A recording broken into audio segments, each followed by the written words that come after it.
Hello friends, welcome to the channel. If this is the first time visiting our channel, we want to invite you to look over our 300 plus videos, as we are confident you're going to find something that you will enjoy to watch and be useful for you. If you've been here before but you have not subscribed, please subscribe. If it is your birthday, happy birthday to you. Today we're going to do a fun little, I don't know what to call it, a review or Product test and review. product testing. And we'll see if electronic style, especially on phones, measuring programs are actually worth it or not. So stick around and see how we're going to do that.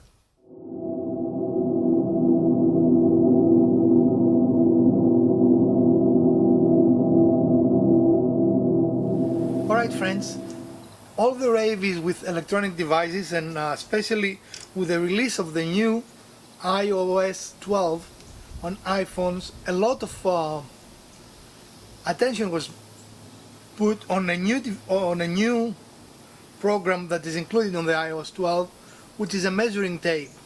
So today we decided to find out, does it really work, or if is it just hype.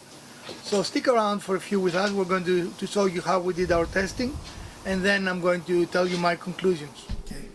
And here we're just showing you the process we used to test the measuring tape feature of the iOS 12, and we're going to show you a couple of different measures we took. This specific one actually was correct. It was a 4 inches measure, and it did record it correctly. And here we are just verifying that it's doing it correctly. So 5.5 is correct. As any experiment, Take a screenshot. you need to do it more than once to eliminate the possibility of lag. The program is actually fairly easy to use. That doesn't seem to be a problem. However, it also has a learning curve, and you need to look for this tactile indication that it has locked on the correct place, which is very, very subtle. I would have preferred an audible tone or something to let you know that it is correct versus the tactile indication. And there you see that the circle changes size to tell you that something is happening. But again, I don't think that is enough.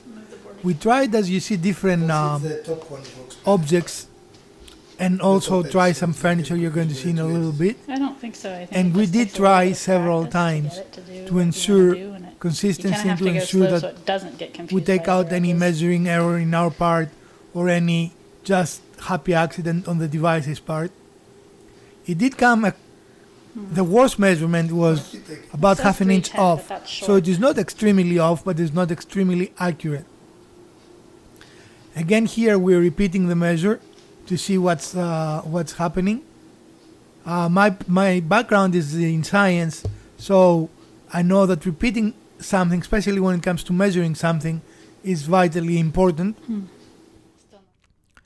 And here we have some screen captures from the phone that show you there 5.5 was the correct measure. The other rectangular was actually wrong. The width was 6, but the height was not. There we are looking at the plate. It is another feature of the measuring program that can do a rectangular all by itself. Here I was measuring a cabinet we have, and it was off by about half an inch.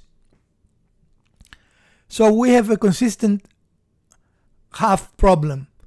And there you see we did it again, and 5.5 is correct. So you see the screen captures of what we were doing, because it was very hard to capture it on the camera.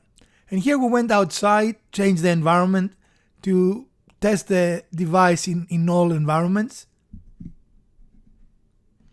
And again, we did not get consistent results, but you can see that we did try our best.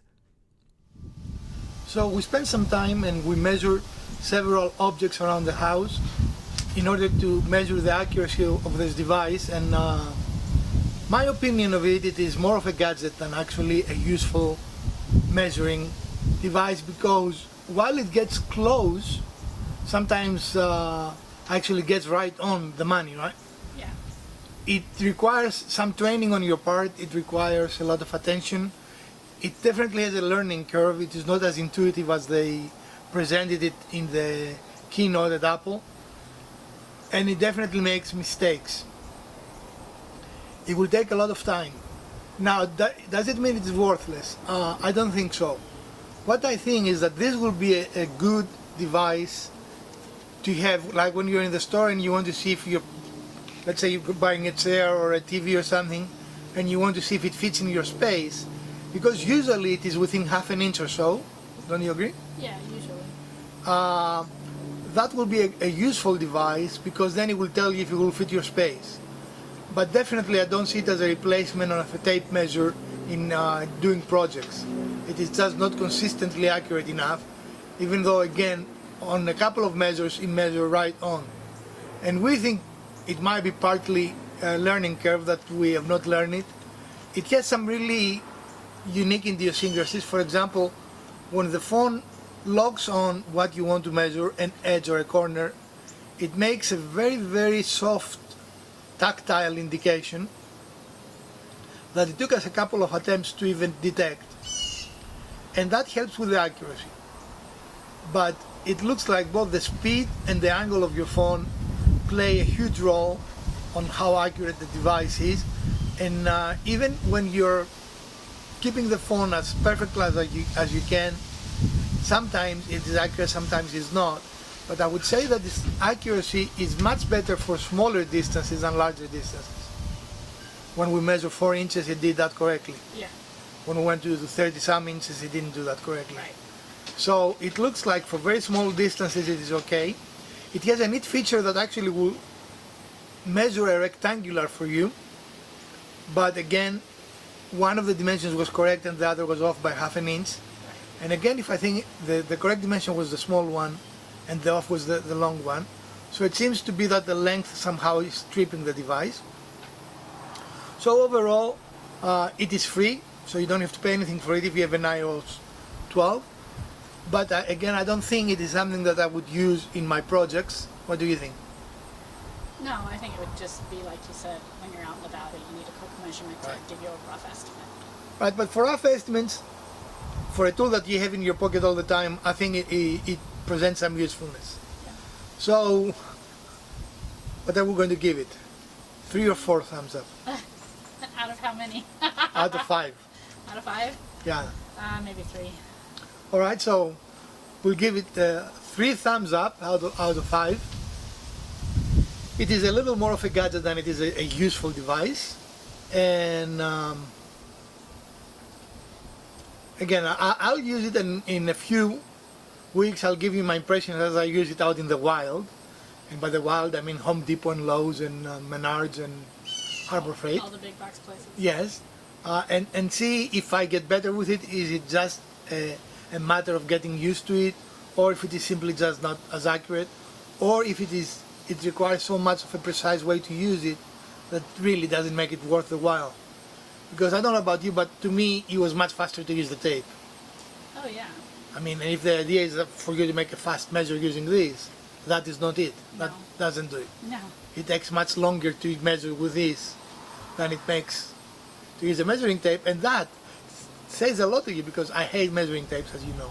I don't like using measuring tapes. So I was hoping for a better result, but the test shows what the test shows. It is what it is, right? Right. So in any case, this is a short video for today. Alright friends, thank you for watching today's episode. We appreciate your support. I hope you found some useful information in it. And if you did, please smash that like button. If you didn't, the other button works as well. Share, like, subscribe and comment. And we're going to see you Sunday with another project. From the Garage Wizard, Elpida and the Urban Homesteading channel, we bid you a great week.